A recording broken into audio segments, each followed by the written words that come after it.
Welcome to Africa's LSP podcast, where we explore the world of translation, interpretation, and localization, as well as connect with the language industry's top players.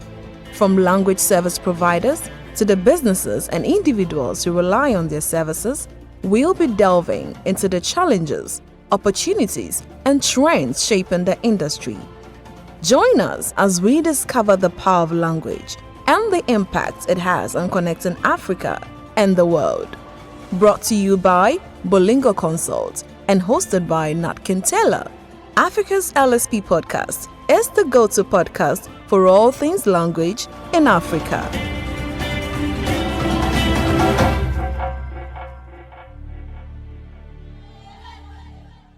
Greetings and welcome to another exciting episode of Africa's LSP podcast. I'm Natkin Taylor, and today we are embarking on another fascinating exploration of the language services terrain in Africa. If you're passionate about education, children's books, and localization, you're in for a treat. Our guest today is none other than Christelle Zami, a multifaceted professional who has carved a niche for herself in the fields of education, localization, and book writing. Hi, Christelle. Warm welcome to Africa's LSP podcast. We are delighted to have you join us today.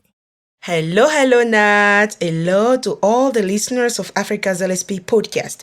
I am very excited to be here. It is also such an honor for me to be here. Thank you so much for inviting me to this podcast. Right.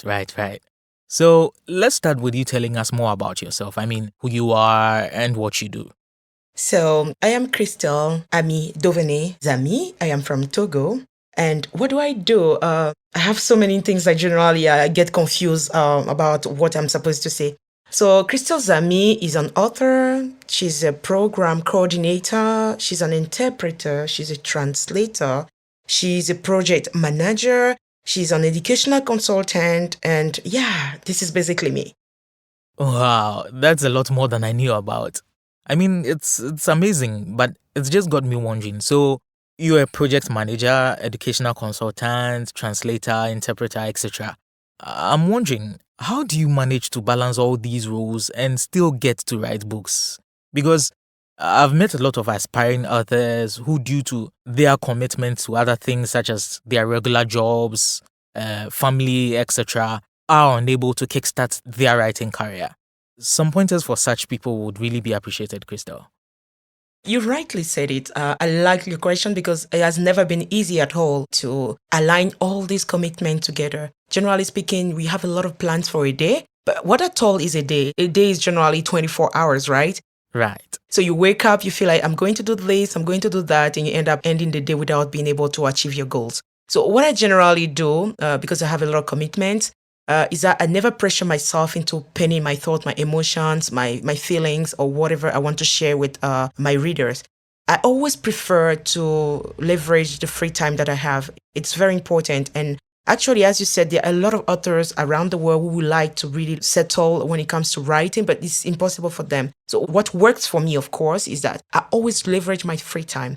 When I talk about free time, for example, is when everything is quiet. It can be in the night when everybody's sleeping. You are free on your own. You can have your computer or your pen. You can write down whatever you feel like sharing with your readers. Or you can also leverage your holidays because sometimes you can have maybe one day off. You can leverage that time when you decide not to do anything at all apart from sharing exactly your feelings, your thoughts, or whatever you have within yourself. I think those are critical moments. And sometimes, for example, when you're driving or maybe when you're walking around, if you feel like you have great ideas that you would like to share or maybe convert into a book, one of the things that I do, I record myself first in order for me not to forget. This is also maybe a tip that can be useful to any aspiring writer outside there. You can record yourself, and later on when you are free, at those particular moments of the day that I mentioned earlier, it can be in the night, or it can be in the afternoon during lunch, or in the evening during dinner when you would like to write. At that moment, you can bring it back and then write them down. At in this level, you are sure that you're never going to forget anything, and you definitely build up that career of the writer that you are looking forward to. Amazing. Thanks for sharing, Christelle. Now, let's delve deeper into your work as an author. You recently came out with a children's storybook about the environment titled Ami Series. Can you tell us a bit about that? Yeah, indeed. I recently published Ami Series. I'm so excited whenever I talk about it because I'm so proud of it. And then there is a long story behind this book. I'm always like happy, and sometimes I shed some tears when I talk about it because I really have to thank my friends, Adi and Clifford, because I remember one day we met during discussion, and we were all sharing our hidden dreams, like what do you aspire or yearn for? What are some of the things that you feel like you can do that you have never gotten the courage to do? And at that moment, I mentioned that my desire to become an author, but more specifically to become a children's book author. And at that moment, like they were, yeah, but we can do it. I was like, no, I don't think they are good enough because I'm generally good at writing stories and for my nephews, for my nieces, or for children around me, even the schools that I used to work in because I used to be a teacher. And they were like, yeah, but what makes you believe that's not good enough? Okay, we can strike this deal. If you give us that book, we read and we feel it's good enough, we need to publish it. So that's how we started the whole journey. Wow, amazing. Yeah, I started like working on it. They went through it. They told me it was amazing. I felt so encouraged by their words. It meant a lot to me, honestly. Because one thing is to feel like you have talent, but another thing is to be for that talent to be accepted and to be applauded. And that's exactly what they did. And I'm really thankful to that. So we published it in December 2022, and it was even in Arusha that it was done. It was an amazing day. I was like very happy. I was happy. I was overwhelmed, and a couple of friends were there. Now the story is about Ami, the main character of the story. A little girl who is quite curious. She's an adventurer, and her main goal was like to be able to make the world a better place by changing every bad actions that human beings were, taking around a community, starting with pollution, poaching. And she was aware of the fact that the climate was changing. She didn't really know the cause. So all her adventure would turn around that, making the world better, trying to understand the situation, all the elements of nature we're going through. Awesome. I couldn't help but realize that the main character in this story shares a name with you. First of all, was this book in any way influenced by your childhood? And if so, can you share any specific childhood memories or experiences which influenced the creation of this character? Now, you talked about Ami. Yeah, the book has, or the character has my name, Ami. Why did I choose to call her Ami? It's interesting to mention that because, of course, it is related to my own experience as a child. I grew up in a part of Africa where people were not that proud of their native languages, native names, I meant. And so you see that people would prefer to be called by those, maybe like I would say, names like Christelle, Anna, rather than being called, Ami, Dovene. And of course, like because my tribe is from another country, so they didn't really know how to pronounce some of my middle names, especially Dovene. But I remember that there was a particular educator in my school. We used to love Dovene, but instead of calling it Dovene, he used to call it Doven. I used to love it. It was fun. But I only started appreciate and loving my name. I started loving it when I moved back officially to my homeland. And once I get there, I realized that people will prefer calling me Ami Dovene rather than calling me Christelle. So I started kind of rediscovering myself, rediscovering my culture, loving it and embracing it.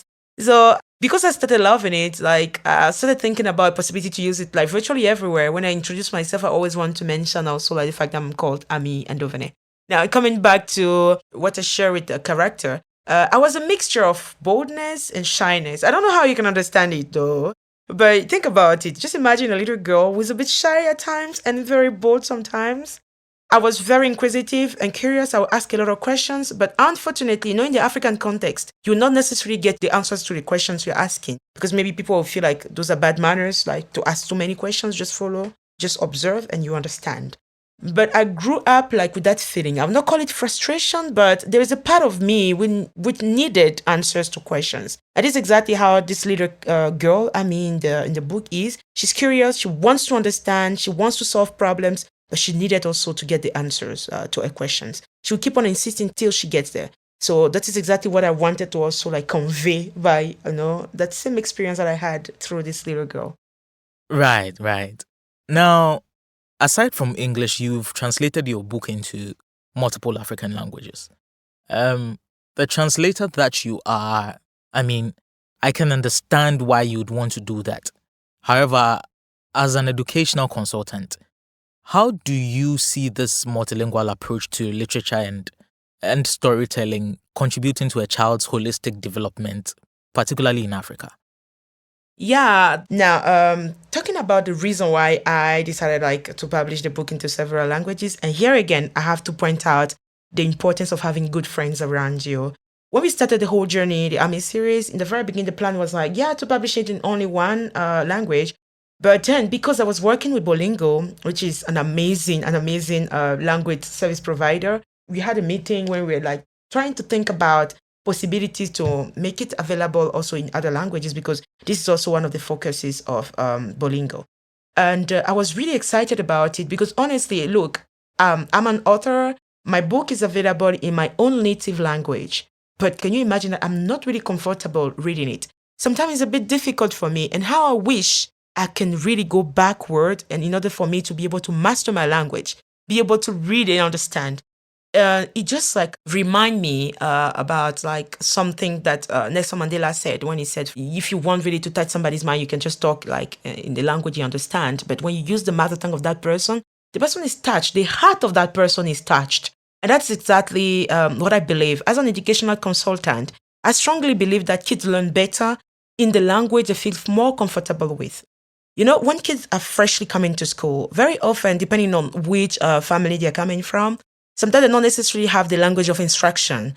If, for example, the language of instruction in that very country or maybe in the school is English, and they're coming from a country where Swahili is spoken or Ewe is spoken or Ga or any other native language is spoken, in the very beginning, the children are struggling. So that transition like make them delay a little bit when it comes to learning. But the fact of teaching them the language they understand best help them a big deal. We cannot measure the intelligence of somebody by the way he speaks maybe an official language, because it's not necessarily what the person has within him or herself. So it's a way of saying that it's very important nowadays for us to be aware of that. So Ami series is published in 7 languages so far. So far it's available in Swahili, in Ewe, in Zulu, in Arabic, in French, in English, and Chui. We are thinking about more languages to add to the list. I strongly believe that if people have access to it from now, not only we are creating content, but you're also helping children to start being proud of their native languages, and then to even emulate those our ancestors who were like, raising that flag or the culture of Africa wherever they found themselves. Great. So, per experience, I know publishing a book in itself is no mean feat, let alone in multiple languages, and more so for a region as Africa, which has a rich tapestry of languages and cultures. Now, could you briefly share some of the challenges you encountered during the localization process of your book? So, indeed, as you said, publishing a book itself is no mean feat. I do agree with you. Now, when it comes to localizing them, especially when you have the book available in so many languages, is really demanding. And I've seen that whole idea of like teamwork, commitment, motivation, dedication throughout this journey. Yeah, it's honestly not easy. Africa is a continent rich of languages. And honestly, the task has been so easy for me because I worked with Bolingo. I will never ever be tired to thank them for the amazing work they have been doing so far. Honestly, the whole journey was made possible greatly because of them. Thank you so much to them. Talking about localization, we did a lot of changes when it comes to the names from one language to another one. Mainly, we kept the name throughout because we felt like it's easy in Africa. There were names that are a bit similar.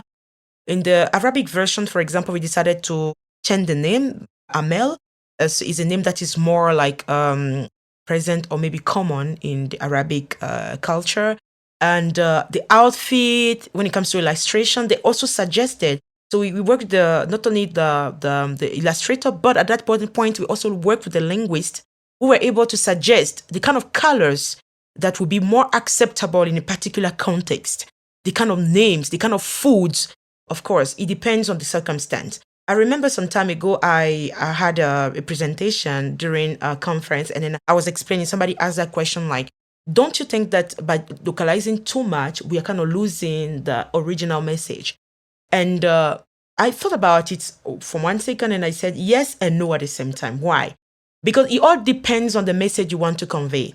If, for example, the message is not that like important, or it's just like for information purpose, or you just want to share something for fun, then you don't really necessarily need to adapt every single part of the book.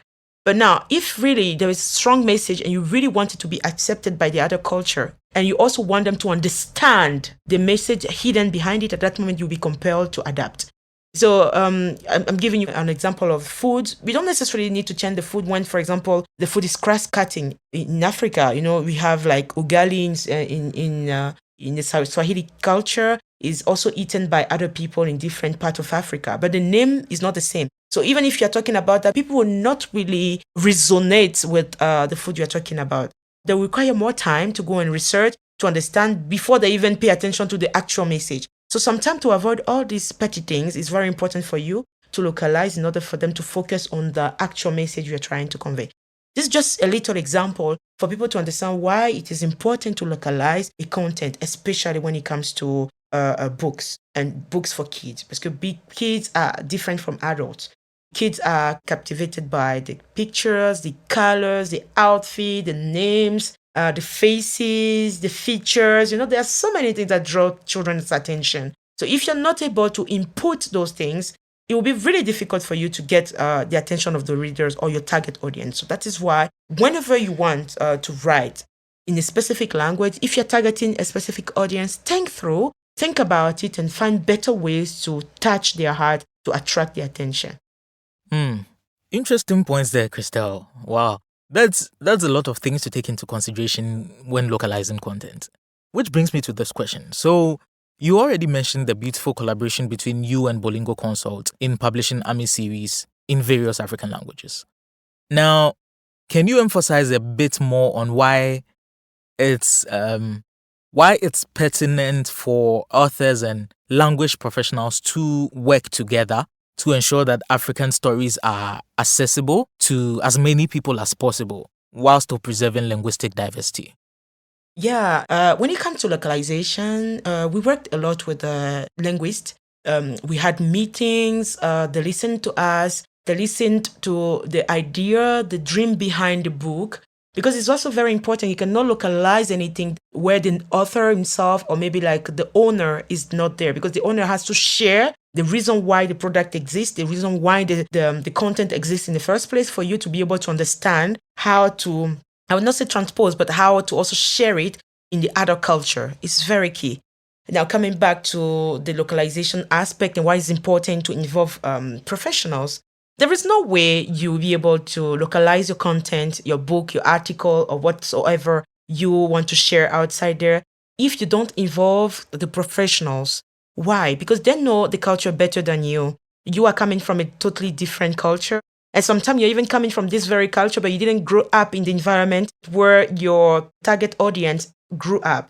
So there can be conflict in interest, or maybe like you can affect their sensibility if you're not careful. And that's why you really need to involve the professionals there. They will look at the whole content, they will make suggestions, they will tell you exactly what needs to be changed, what is okay, what is acceptable, and what is not. So if you don't do that, maybe you publish your book and then people will still complain about the content. Some of them will not even accept it because for them it's a taboo. So in order to avoid that, sit down. It's more or less like a lot of conversations going on between you, the publisher, and also like the language professionals. You share ideas, you agree on points, you disagree, and then you build on the conclusions every single day. Right. Since we're already on the issue of localization, let's dwell there for a while. Localization, as we already know, is a crucial step in adapting content for different cultures. And I know this is another area you're very much interested in. I mean, you've been involved in several localization projects, adapting important documents, across varying industries and topics into various African cultures. Um, how, in your opinion, does this process contribute to preserving language and cultural heritage as a whole? Yeah, so it's very important actually. Localization is key. As you said, I personally have been involved in many localization projects, and it's something that is really interesting. I'm really passionate about that because it really helps preserving languages, as you pointed out. Apart from Africa, generally around the world, we know that there are so many languages that are endangered. It's funny whenever we talk about languages being endangered because we are used to thinking about animals only, because of poaching, but also languages. A lot of languages are endangered. Some of them are even totally disappearing. There are so many languages that cannot be spoken anymore. And we don't have any native of those languages around the world. I was watching a documentary last time when they were mentioning that more than 40% of the languages around the world are more likely to totally disappear if you're not doing anything about them. So this is the way. Localization is one of the amazing and golden opportunities for any single person speaking his or her native language to maintain those languages alive. Why? Because as I said, language carries the culture. When I speak my language, I speak it with like the emotions, I speak it with the features, I speak it with the way of living, I speak it with almost everything. So whenever you don't use your language, you don't have your content in your language, you don't adapt the content in your language, there is a part of the culture that disappears. I was talking about, for example, food. There's nothing wrong about maybe creating a content and talking about pizza, talking about spaghetti. They are good because at least you are discovering other cultures. But when you never talk about maybe your banku, you never talk about wache, you never talk about them at all. How would the next generation of people continue to like preserve that? They will forget at a certain point. And it's not only about food. There are so many other things. You're not talking about the attire outfits, you're not talking about dances in those languages. How would these people be able to have the content and even know how they mention or they pronounce them? Because they can see it, but because they are used to using a foreign language to refer to them, it will be a kind of replacement. You are creating that gap. In order to avoid that, localization is really like an amazing way to preserve our languages and keep them alive. Awesome. Before we wrap up, Christelle, I'd like to give you the opportunity to tell our listeners across Africa and the globe where and how they can access the different versions of this wonderful book of yours, Ami Series. Okay. So where can we get this book? It's so easy. We have a couple of libraries in Ghana where you can have access to them. We have Blue Knight, for example. Easy to have access to it. You can also get in touch with Bolingo Consult, who can provide you with the book in the language that you feel comfortable with. But apart from that, we have an amazing website that I'm vividly encouraging you to go through. It is books.bolingoconsult.com. You really, really have to visit that website. It's amazing, I'm telling you. Sometimes I just spend my time like at least 10 to 20 minutes just going through and I'm quite excited about it. Apart from that, you can also have the book. It's available on Google, on Spotify, on Scribd, Storytel, Barnes and Noble, Libro, Binge Books, Chub Books, Kobo, and so on and so forth. So you can decide to have access to the audio version or the paperback or the ebook. So it depends on you, what you feel comfortable with. It depends on you. Yeah. Right, it depends on you. Finally, Christelle, what advice would you give to authors, both aspiring and professional, who are looking to make a positive impact on their communities and the world through their work? Yeah, what advice can I give to the aspiring authors out there or young readers or authors? Everything is possible in this life. It all depends on how hard you work at it. If you really believe that you want to become an author, then never, ever give up. You can do that. But how? It all starts by having a clear schedule and specific goals. What exactly are you passionate about? Write about that for a start. If you're passionate about children, write about children. If you're passionate about fashion, write about fashion. This is a good start. And never stop getting feedback from people. It's very important. That's a way for you to grow. Whenever you write, you can give it to people you trust enough we can give you genuine and objective feedback. It's very important. This is how you are going to really to improve.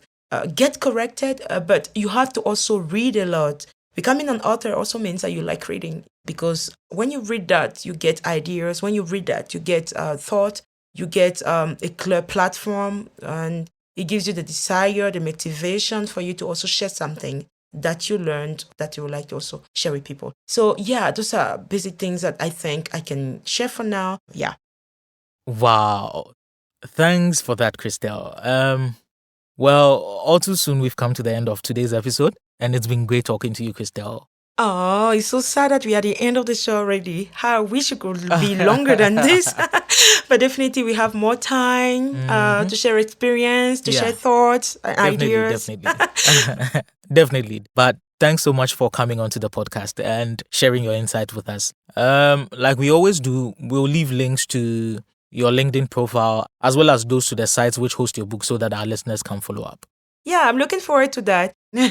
Right. Thank you once again for your time and contribution, Christelle. Thank you so much for everything, for receiving me today. And I look forward to more occasions like that for us to exchange. Yeah, thank you. Bye.